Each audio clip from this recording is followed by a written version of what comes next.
Hello friend, आप सभी का स्वागत है हमारे यूट्यूब चैनल क्रिकेट पे। दोस्तों, इस वीडियो में हम बात करने वाले हैं रेट 2021 के ऊपर। आप सभी को पता है कि बोर्ड ने ऑफिशियल आंसर किया है, वो जारी कर दी है।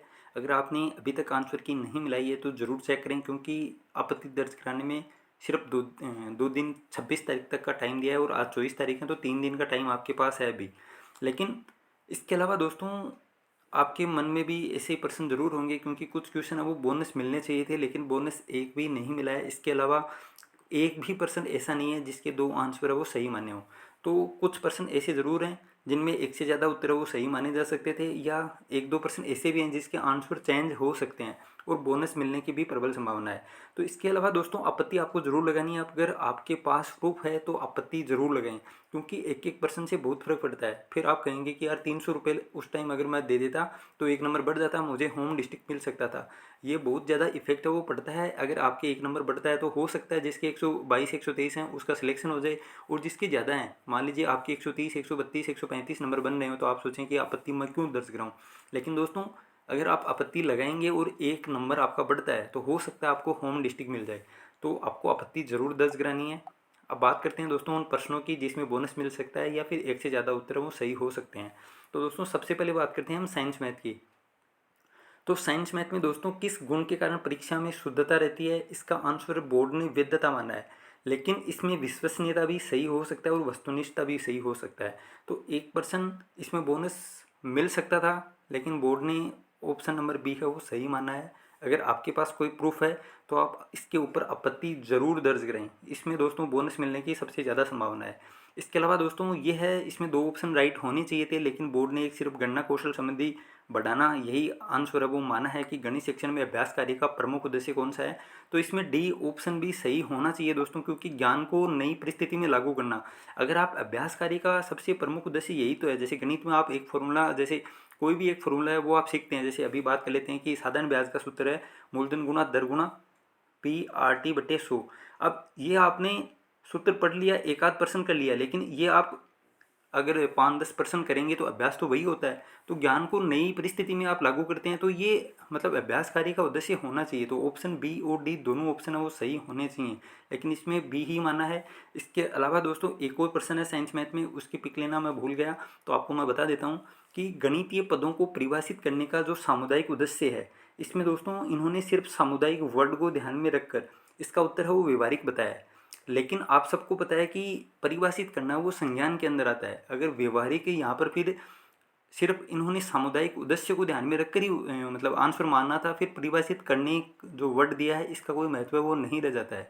तो परिभाषित करने से अगर कोई अर्थ निकालता है तो संज्ञानात्मक होना चाहिए, जबकि इसमें माना उत्तर है वो व्यवहारिक माना है। तो इसमें हो सकता है बोनस भी मिल जाए, क्योंकि लैंग्वेज है वो घुमाई हुई है, तो ऐसे प्रश्न में बोनस मिल सकता है। तो ये 3% साइंस मैथ में मुझे डाउटफुल लगे।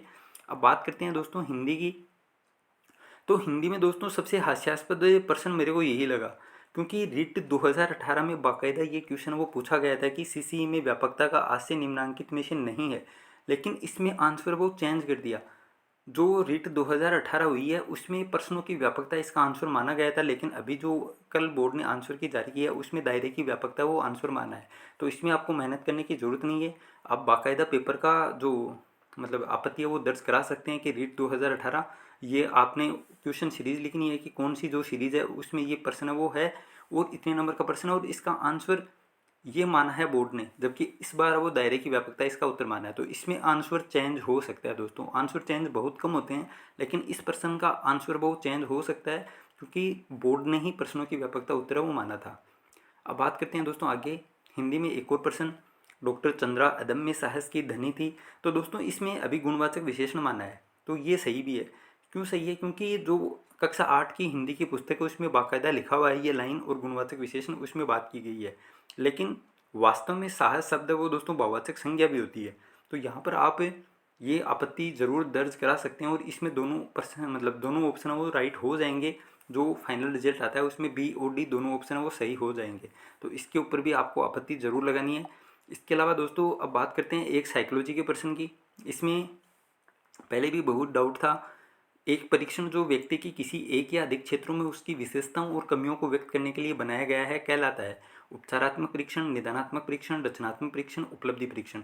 तो दोस्तों बोर्ड ने इसका आंसर है वो निदानात्मक माना है, जबकि आप अपना सिलेबस देखना, इसमें आपत्ति दर्ज आप इसके ऊपर ही करा सकते हैं, क्योंकि साइकोलॉजी के सिलेबस में निदानात्मक परीक्षण वो नहीं है सिलेबस में, तो ये पर्सन आउट ऑफ सिलेबस भी जाता है। एक चीज़ तो ये है। दूसरा दोस्तों उपलब्धि परीक्षण की भी यही बात होती है और निदानात्मक परीक्षण भी की भी यही बात होती है। लेकिन यहाँ पर सबसे बड़ी बात यह है कि निदानात्मक परीक्षण वो साइकोलॉजी के सिलेबस में नहीं था रेट में, फिर भी आंसर है ये बोर्ड ने माना है, तो यहाँ पर आउट ऑफ सिलेबस करके इसके ऊपर आपत्ति दर्ज है वो करा सकते हैं। अब दोस्तों एसएसटी के प्रश्नों में कौन से प्रश्नों में आपको डाउट है वो आप कमेंट बॉक्स के अंदर ज़रूर करके बताएं, ताकि सभी को पता लगे। और कौन से पेज के ऊपर आप बाकायदा बुक का नाम भी लिख सकते हैं, ताकि ज़्यादा से ज़्यादा आपत्तियाँ वो दर्ज करा सकें। और अगर आपके पास कोई प्रूफ है तो आपको दूसरे के ऊपर नहीं छोड़ना है, आप भी ज़रूर आपत्ति दर्ज कराएं, क्योंकि 300 500 600 रुपये में कुछ बिगड़ने वाला है नहीं। अगर 1-2 नंबर आपके बढ़ते हैं तो आपको होम डिस्ट्रिक्ट भी मिल सकता है, या फिर जिसका सिलेक्शन कम होने के चांसेस हैं उसका सिलेक्शन भी हो सकता है अगर 2 नंबर बढ़ते हैं।